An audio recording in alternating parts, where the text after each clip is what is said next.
කෑ ගහන්න එපා මං ඔයාලට පේර දෙන්නම්. කෑ ගහන්න නම් එපා. මටත් එහෙනම් දෙනවද? එහෙනම් කියන්න. හරි කෑ ගහන්න දෙනවකෝ.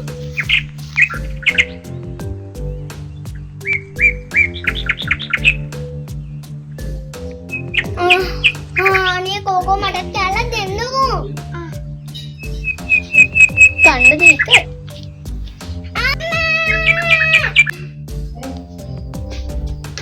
මොකද ළමයා කෑ ගහන්නේ?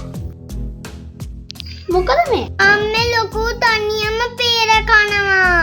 දහම් මං ඔකට හොඳ වැඩක් කරන්න. මම කියලා තියෙන පේර ගහට යන්න එපා කියලා. තනියම පේර කනවනේ. මම කියලා දෙනවා නංගිටත් දීලා කන්න කියලා. හරි අම්මේ ඉතින් යාමට උදව් කරේවත් නෑ. මම තනියමනේ ගඩාගත්තේ. හැමදාම හොරෙන් පේර කඩන. යන්කෝ එහෙනම් මම ඔයාලට එළියක් අල්ල දෙන්නම්.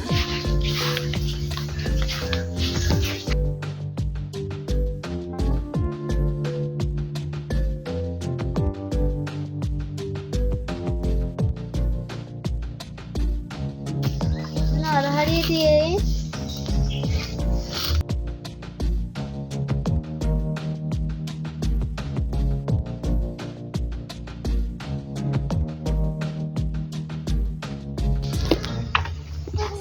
උඩ ගන්නකෝ.